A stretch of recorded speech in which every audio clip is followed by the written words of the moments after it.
Candace Parker pinpoints the one area of floor general Caitlin Clark's game that needs improving. WNBA legend Candace Parker has pinpointed one area of Caitlin Clark's game that needs improving. Parker gave Clark props for growing into the role of a floor general in her first year.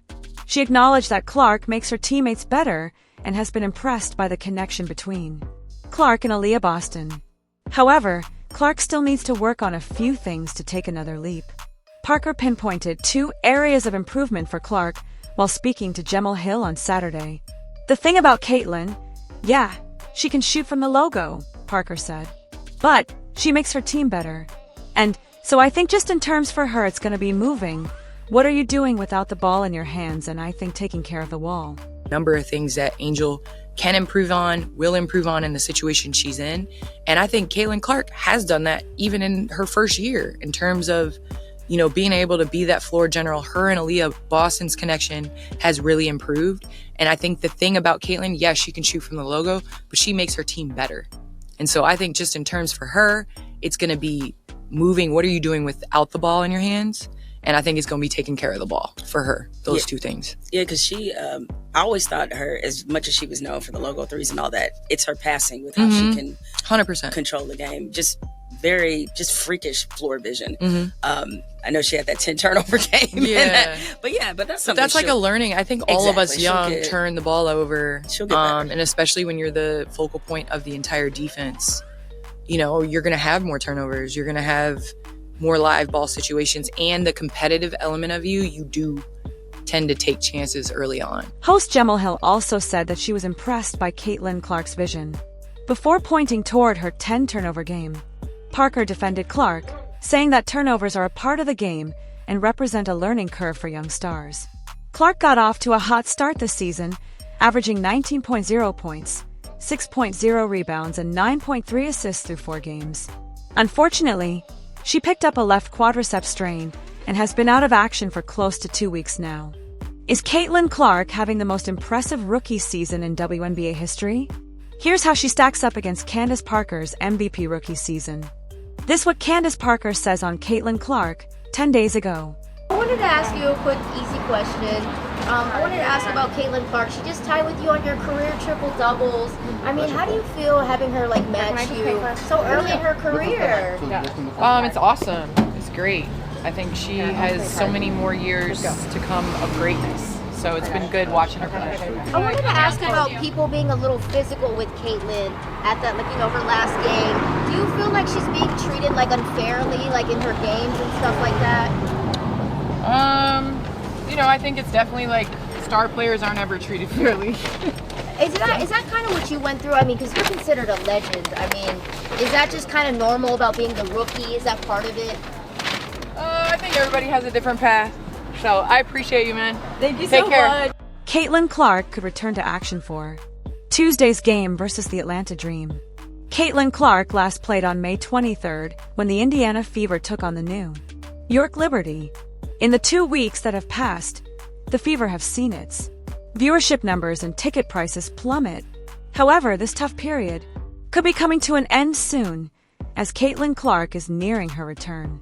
She has missed 4 straight games but could be back in the lineup for Tuesday's game against the Atlanta Dream, as per Alexa Philippou of ESPN. The Fever have done well in Clark's absence, going 2-2.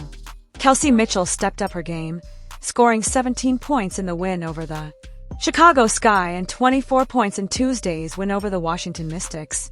Aliyah Boston has also been key for Indiana during this period, recording 15.9 points, 8.0 rebounds, and 3.6 assists per game. Clark could be back, but there's no news on Sophie Cunningham's status for Tuesday's game. Sure, you had to be laughing your ass off y'all want to see targeted? Let me show you what that is. And it wasn't even targeting. It was just competitiveness. I say all that to say is that, great growth in the WNBA and everything like that, but it still feels like people haven't wrapped their minds around the fact that women in this league compete just as hard, if not harder, than men. There's still a lot of people who have not been able to understand or cannot lose the stereotypes about how women compete.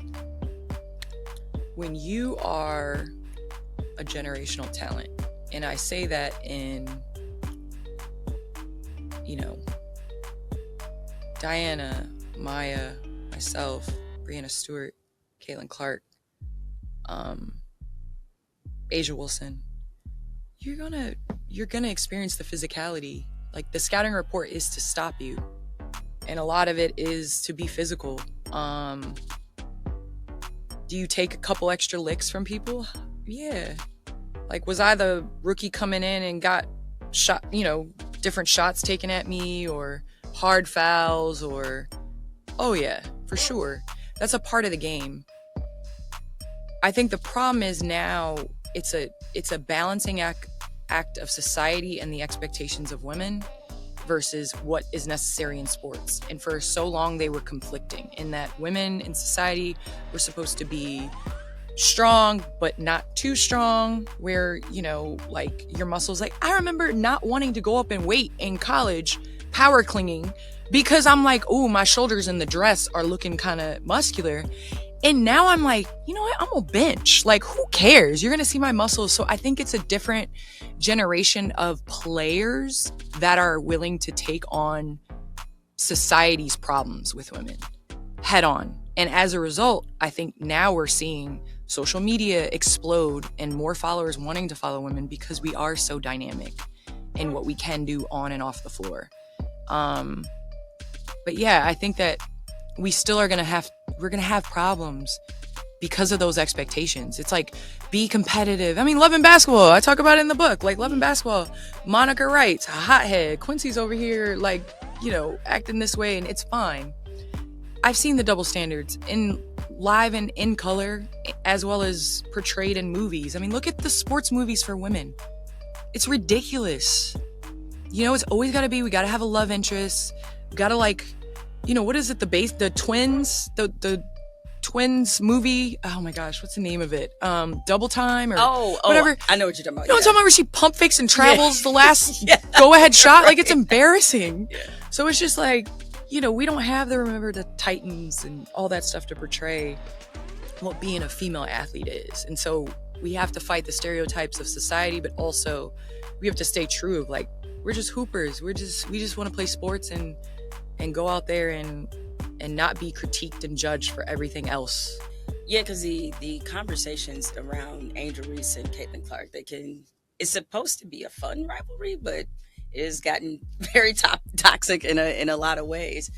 But looking at Angel Reese, because granted, you weren't like a traditional big, because you were among the sort of new wave of positionless basketball. But looking at her game, let's just have a basketball conversation about Angel Reese. If you were her coach, what would you tell her to focus on?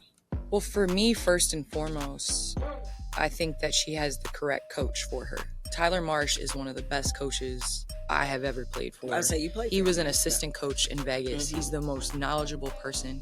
He's a great skill developer. I mean, he almost single-handedly turned Jackie Young's shot into what it is. And I say that I think she's in a great situation. For me, the improvement comes from figuring out what you're going to be great at. And we already know she's going to be a great rebounder, but I think it's really mastering, like, what spots.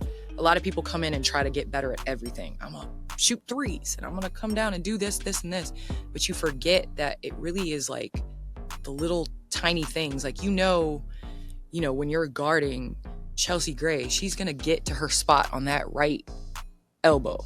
Like, that's the spot that she's going to try to get to, and she's going to be successful 70% out of 100 going to that spot. My thing is, what is Angel Reese's spot and what is her go-to? And then you master that. And from that standpoint, I think tuning out the noise, I think in terms of basketball IQ, we've even talked about her on the defensive end. I think she could be a problem just with her length, activity, athleticism.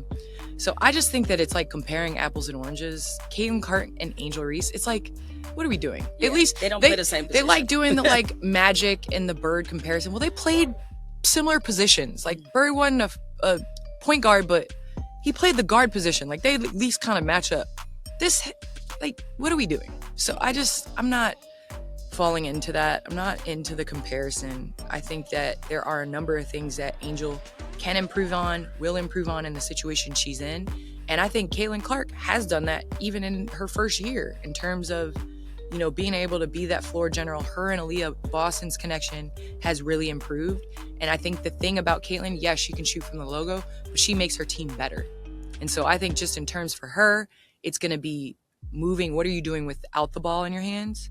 And I think it's going to be taking care of the ball for her, those two things. Yeah, because she, I always thought her, as much as she was known for the logo threes and all that, it's her passing with how she can 100% control the game. Just freakish floor vision. I know she had that 10 turnover game. Yeah. But that's something. That's like a learning. I think all of us Exactly. young turn the ball over. She'll get better. And especially when you're the focal point of the entire defense. At the end of the day, Candace Parker reminds us that basketball is evolving, and so are the conversations around it. The Angel Reese and Caitlin Clark comparisons might dominate headlines, but the truth is both players are carving out unique, powerful legacies in completely different ways. Instead of pitting them against each other, we should celebrate what each brings to the game.